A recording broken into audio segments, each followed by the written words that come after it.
Baby जी mobile आहे जेका 2 ॾींहं पहिरें टुटी पई हुई, किरी पई हुई ऐं हीअ हाणे ठही आई आहे 3000 में। चाहे जो हुनजी स्क्रीन इन करे टुटी पई जो हुनजे मथां को बि प्रोटेक्टर कोन चढ़ियल हो ऐं न ई को हुनजे मथां मोबाइल कवर हो। अगरि इहे ॿई शयूं हुजनि हा त हीअ जेको सो बची वञे हा। ॿई शयूं प्रोटेक्ट कंदियूं हुन हिनजे स्क्रीन खे बि ऐं मोबाइल खे बि, त जीअं हेठि किरे त उहा फर्श ते हेठि या ज़मीन ते हेठि न लॻे।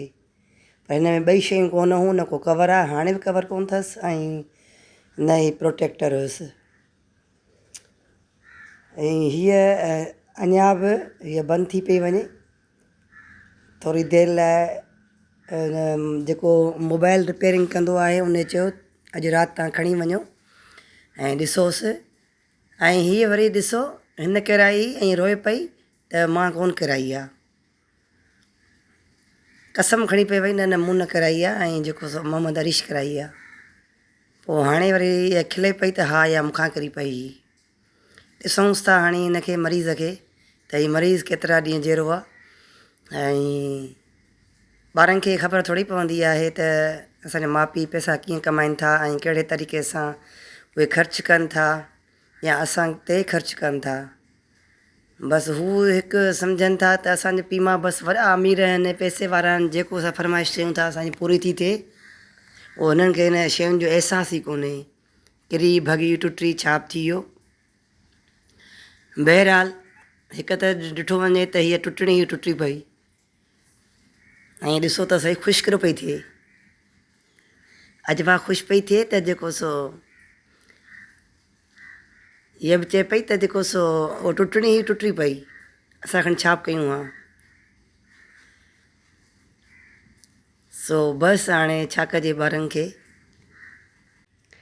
अस्सलाम वालेकुम मुंहिंजी सुहिणी ऐं प्यारी फैमिली यूट्यूब जी ख़ुशबाश ऐं ठीकु ठाक हूंदी ऐं मां बि ठीकु ठाक आहियां, मुंहिंजी पूरी फैमिली बि ठीकु ठाक आहे। सुबुह जो टाइम आहे ऐं हीअ असां जंहिंखे सिंधी में चवंदा आहियूं कश, जवन जो कश ऐं उर्दू में त छा चवंदा आहिनि, बाक़ी इंग्लिश में वाइट ओट आहिनि, जव आहिनि जेके चिपटियल हूंदा आहिनि, कुटियल हूंदा आहिनि। हिकिड़ा जव साबित हूंदा आहिनि, हिकिड़ा कुटियल हूंदा आहिनि। सो अॼु मुंहिंजो पराठे ते मूड न पियो थियो, इन करे मां अॼु हेठि आहे ऐं खाधो आहे सुबुह जो टाइम। ऐं हाणे मां हिते तयारी कई आहे ॿारनि लाइ जेको सो फ्राई थियल पटाटा आहिनि। पटाटा अॼुकल्ह जेको सो पुराणा थी विया आहिनि ऐं जल्दी पचाइण सां फ्राई करण सां टुटी पवंदा। ऐं हिते मां ठाहिया आहिनि सादा अछा चांवर। चांवर त अछा ई हूंदा आहिनि पर सादा ठाहिया आहिनि।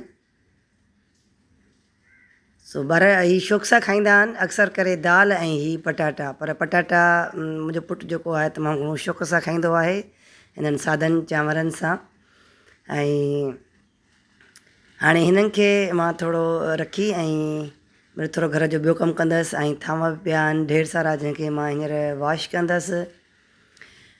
उन खां पोइ मां हिन काउंटर खे साफ़ु कंदसि ऐं पोइ वरी मां पंहिंजे स्कूल जी कंदसि तयारी, छो त मुंहिंजो स्कूल जेको आहे हाणे शाम जे टाइम में आहे, सुबुह जे टाइम में न आहे। त बसि सॼो ॾींहुं मुंहिंजो ईअं गुज़री वेंदो आहे कमु करण में। ऐं इन जे दौरान मां हीअ सुबुह जो नाश्ते में चांहि बि ठाही आहे जेका हीअ पई आहे अञा ताईं, छो त कम खां अञा मां वांदी न थी आहियां त हीअ अञा पई ते थधी थी वई आहे। चवण जो मक़सदु त सुबुह वारो कमु ऐं शाम जो स्कूल त सॼो ॾींहुं पूरो मुंहिंजो ज़ाया थी वियो आहे ऐं ज़ाया थी वञे थो छाजे करे जो सुबुह जो टाइम मां घर जो सॼो कमुकारु कंदी आहियां, वरी शाम जो स्कूल। अगरि सुबुह जो स्कूल हुजे हा त ईअं न थिए हा, सुबुह जो माण्हू स्कूल वञी शाम जो घर जो कमुकारु करे माण्हू किथे ॿाहिरि अंदरि घुमणु वञी बि सघे पियो। न ई शाम जे स्कूल में को अची वञी सघे थो असां ॾे, न ई असां किथे वञी सघूं था।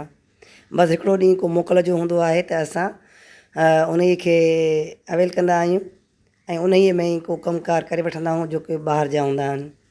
ऐं मुंहिंजे पुट जी पसंदि जा पखी आहिनि तोता, नंढा ऑस्ट्रेलियन तोता आहिनि। ऐं सफ़ाई लॻी पई आहे, पूरो सहन सॼो साफ़ु लॻो पियो आहे, अङण जंहिंखे सिंधीअ में चवंदा आहियूं ऐं मुंहिंजे स्कूल वञण जो हींअर टाइम थी वियो आहे पूरो कमु कंप्लीट करे मां वञा पई ऐं मुंहिंजो हस्बैंड साहिबु जेको सो मुंहिंजो इंतज़ारु पियो करे। वीडियो पसंदि अचे त लाइक कयो, शेयर कयो ऐं सब्सक्राइब ज़रूरु कयो। सो हाणे मां हलां थी स्कूल ऐं वरी कंहिं ॿिए सुठी वीडियो सां ज़रूरु गॾु थींदासीं। मुंहिंजी वीडियो पसंदि अचे त इन खे शेयर कंदा कयो पंहिंजे रिलेटिव में, पंहिंजे फ्रेंड्स में, ऐं तव्हां पाण बि हिन खे लाइक कंदा कयो ऐं कमेंट्स ज़रूरु कंदा कयो। तव्हांजा कमेंट्स नथा अचनि भाइरुनि भेनरुनि जा। सो हाणे ॾियो इजाज़त, मिलंदासीं कंहिं वरी ॿिए नई वीडियो सां गॾु। अल्लाह हाफ़िज़।